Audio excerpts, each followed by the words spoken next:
eyedropper tool பத்தி பார்க்கலாம். Okay, so eyedropper tool எதுக்கு யூஸ் ஆகுதுன்னு பார்த்தீங்கன்னா, ஒரு ஆப்ஜெக்ட்ல உள்ள ஸ்பெசிஃபிக் கலரை மல்டிபிள் ஆப்ஜெக்ட்டுக்கு அப்ளை பண்ணுறதுக்காக eyedropper tool வந்து யூஸ் ஆகுது. ஓகே, ஸோ அது வந்து ஒரு ஃபில் கலராகவும் இருக்கலாம், இல்லை பார்டர் கலராகவும் இருக்கலாம், இதில் க்ளோ அந்த மாதிரி இஃபெக்டாக கூட இருக்கலாம். ஸோ அதை எப்படி பண்ணுறதுன்னு பார்ப்போம். இந்த ஸ்லைடில் நான் மல்டிபிள் ஷேப்ஸ் வந்து க்ரியேட் பண்ணி ஒவ்வொரு ஷேப்ஸுக்கும் டிஃப்ரெண்ட்ஸான கலர்ஸ் நான் அப்ளை பண்ணியிருக்கேன். ஓகே, ஸோ இப்போ ஐட்ராப்பர் டூல் அப்படின்னா என்னன்னு தெரியும் இல்லையா? ஒரு ஸ்பெசிஃபிக் கலரு மல்டிபிள் ஆப்ஜெக்ட்டுக்கு அப்ளை பண்ணுறது தான். ஸோ இங்கே பார்த்தீங்கன்னா மல்டிபிள் ஆப்ஜெக்ட் வித் டிஃப்ரெண்ட் கலர்ஸில் இருக்குது. ஸோ இந்த ஐட்ராப்பர் டூலை யூஸ் பண்ணி நம்ம எப்படி ஸ்பெசிஃபிக் கலரை அப்ளை பண்ணுறதுன்னு பார்ப்போம்.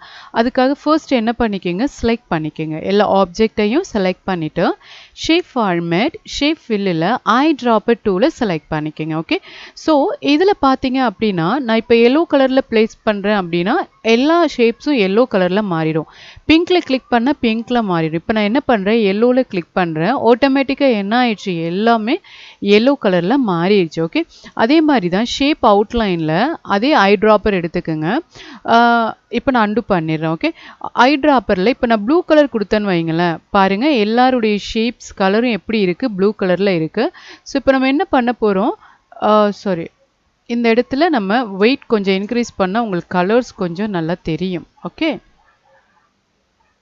யா, எகெயின் நான் பாருங்கள் ஷேப் அவுட்லைன் போகிறேன், ஐட்ராப்பர் எடுக்கிறேன்.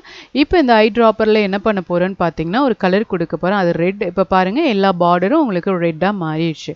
அது மட்டும் இல்லாமல் ஸ்பெஷல் இஃபெக்ட் இருக்குது பாருங்களேன், இதில் போயிட்டு க்ளோ இருக்கா, இந்த க்ளோவில் மோர் க்ளோ இருக்குது பார்த்தீங்களா, அதில் போயிட்டு நீங்கள் இங்கே ஐட்ராப்பர் இருக்குல்ல, இதை எடுத்துக்கோங்க. எடுத்துகிட்டு நீங்கள் என்ன கலரில் க்ளோ வேணும்னு நினைக்கிறீங்களோ அந்த கலரை ஜஸ்ட்டு கிளிக் பண்ணுங்க, ஆட்டோமேட்டிக்காக அந்த கலருக்கு க்ளோ உங்களுக்கு அப்ளை ஆயிரும். என்ன கலர் கொடுக்குறீங்களோ அந்த கலரில் க்ளோ அப்ளை ஆயிரும். ஸோ இது பார்த்தீங்க அப்படின்னா உங்களுக்கு மல்டிபிள் ஷேப்ஸுக்கு நீங்கள் இந்த மாதிரி அப்ளை பண்ணிக்கலாம், உள்ளே ஃபில் பண்ணிக்கலாம், அவுட்லைன் கலர் மாற்றிக்கலாம், அதே மாதிரி இஃபெக்ட் க்ளோ அந்த மாதிரி இஃபெக்டெல்லாம் நீங்கள் கொடுத்துக்கலாம். ஓகே, நெக்ஸ்ட் நம்ம டெக்ஸ்ட்டுக்கு அப்ளை பண்ணுறது பார்க்கலாம். ஸோ ஃபர்ஸ்ட்டு நீங்கள் என்ன பண்ணுங்கள், டெக்ஸ்ட் எல்லாத்தையும் செலக்ட் பண்ணிவிட்டு ஷேப் ஃபார்மேட்டில் ஃபர்ஸ்ட்டு ஷேப்ஸுக்கு ஃபில் பார்த்தோம் இல்லைங்களா, டெக்ஸ்ட்டுக்கு டெக்ஸ்ட்டு ஃபில் போயிருங்க. இதில் ஐட்ராப்பர் டூல். ஸோ இந்த இடத்துல நான் இந்த கலர் செலக்ட் பண்ணால் இதே கலர் எல்லா டெக்ஸ்ட்டுக்கும் உங்களுக்கு அப்ளை ஆயிரும்.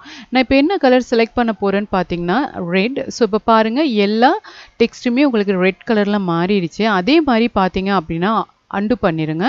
ஸோ நான் அண்டு பண்ணிடுறேன். இப்போ அவுட்லைன் கலர். ஓகே, ஸோ அவுட்லைனுக்கு போய் ஐட்ராப்பர் செலக்ட் பண்ணிவிட்டு நான் ப்ளூ கலர் செலக்ட் பண்ணுறேன். சி, எல்லா டெக்ஸ்டினுடைய அவுட்லைனையும் பாருங்கள் ப்ளூ கலராக மாறி இருக்கும். நான் திக்னஸ் பண்ணுறேன். ஓகே, ஸோ இந்த மாதிரி பண்ணிக்கலாம். ஓகே, ஸோ அப்படி இல்லை அப்படின்னா நம்ம நெக்ஸ்ட் என்ன கொடுக்க போகிறோம், க்ளோ கொடுக்கலாம். க்ளோவில் போயிட்டு மோர் க்ளோ ஐட்ராப்பர் கொடுத்துட்டு அந்த க்ளோக்கு நான் என்ன பண்ணேன், ரெட் கலர் கொடுக்குறேன். ஸோ ரெட் கலரில் உங்களுக்கு க்ளோ ஆகுது.